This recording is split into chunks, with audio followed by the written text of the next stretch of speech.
Well, everybody heard of speed traps or radar traps, and actually, what this guy's doing here, cops ahead, is illegal. I think it probably is, but there are situations and there are certain towns actually in the United States where they got some really excessive speed traps. Actually, there's some in. I never got caught in them or not nothing, but there's a couple towns actually in north central Florida. I think it was on Route 301 that have been noted. Actually, they were a subject of 60 Minutes, I think, one time, investigation, and also even the AAA South Auto Club put up a billboard, warning of Waldo, speed trap 2.5 miles ahead. That's actually the name of the town. Now, here's the interesting caveat, though.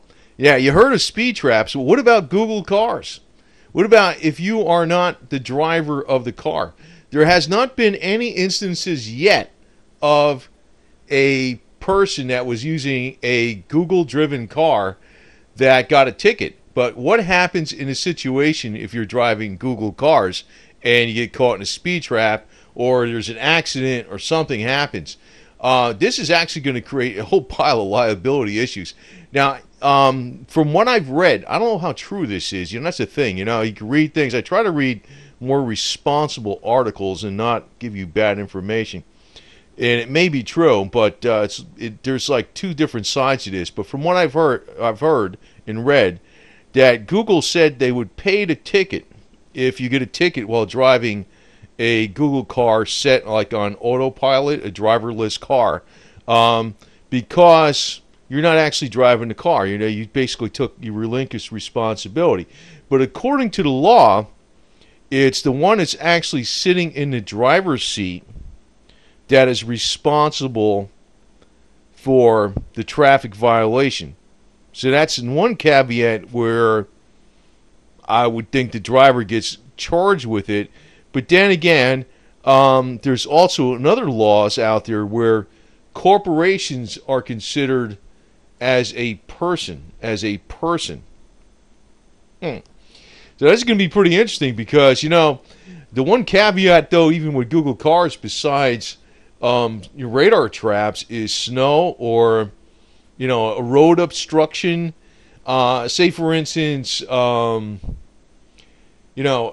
was a real strong wind someplace that blew this big tree branch unexpectedly in front of you, and the car did not swerve or brake fast enough because it was under the control of autopilot, and it caused a more major accident. What would the lie? We haven't gotten into these situations yet, but it's pretty interesting. I guess it's probably going to have that's going to be a big plus, though, where I think a lot of people might be driving these cars because they could probably sleep, once they feel like, or read, or do something else, or if it's commute to work or whatever. It's probably going to take off. I don't like the idea behind it, but it's probably going to take off because, you spend a lot of time behind the wheel that you could be doing other things besides the actual activity of driving. But it does raise a lot of issues with liability because what the hell's going to happen? What's going to happen if an accident occurs, or, sometimes too, even, I could even think that, with the speed traps, something could happen whereby, they can play games where, because like actually in the town of, I think it was in the speed traps up in north central Florida, they were giving out, I think 12 tickets per shift per cop.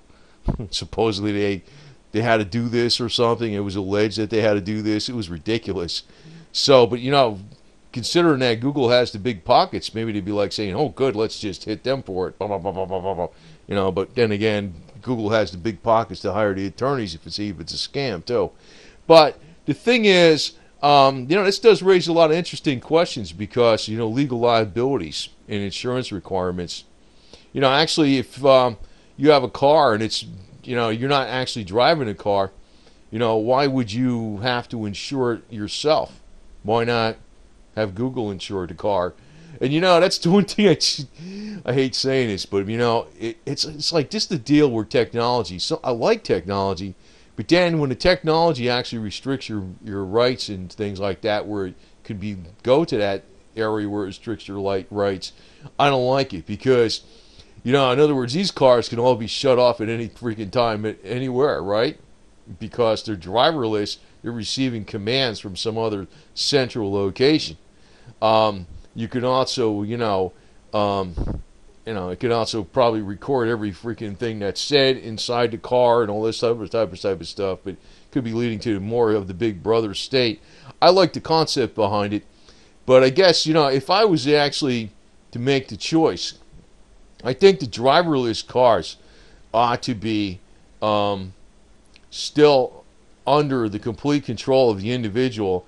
And even if the driverless car receives a ticket, the individual needs to pay for that ticket, period. Because even though maybe he was not behind the wheel, he or she was not behind the wheel exactly driving the car and making input into it, they were responsible for going under or over the speed limit. I know, so in this town of Waldo, I think they got like speed limits to go to like 45 to 50, 35 to 45 to 55, then down to 45 to 35, then back up again a couple times or several times. It confuses the hell out of people, and it's pretty easy to freaking go over the speed limit, But the thing is, if you're not, maybe you can override that when you're going through these speed trap towns. So you got a warning here from the AAA South Auto Club. But the thing is, or maybe even this guy's holding up a sound sign. But to actually stay free and independent and have the technology, because I am a believer in the technology, just that I don't like how the technology can sometimes be used against us. But you might think to yourself, wow, that'd be cool, I don't have to pay for the ticket. But then again, if you give them the power to control that, then you give them the power over your life pretty much all the way in other respects that you might not like too. So a little bit of convenience can actually lead to a lot less freedom.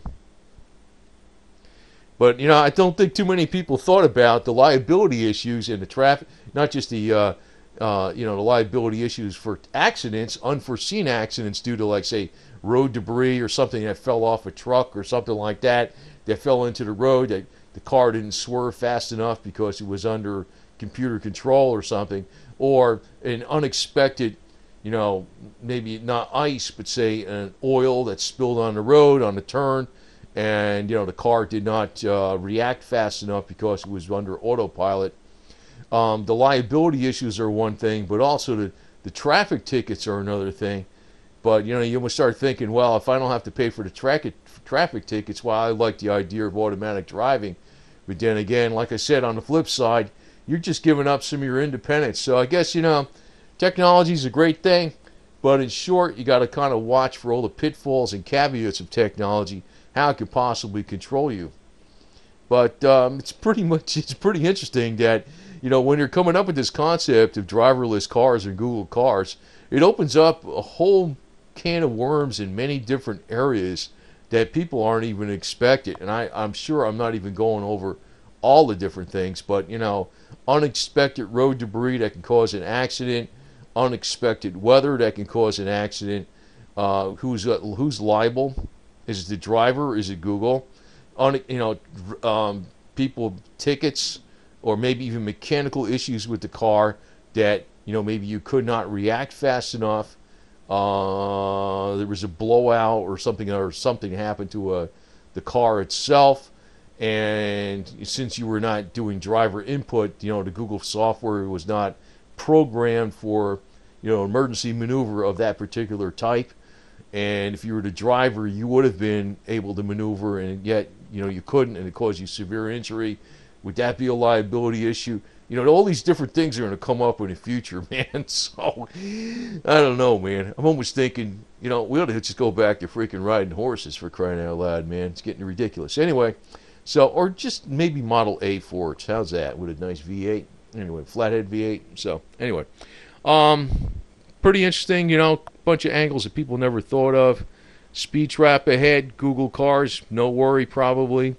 But then again, it's just as easy to say, I see the sign that says 35 miles an hour. I will do 35 miles an hour.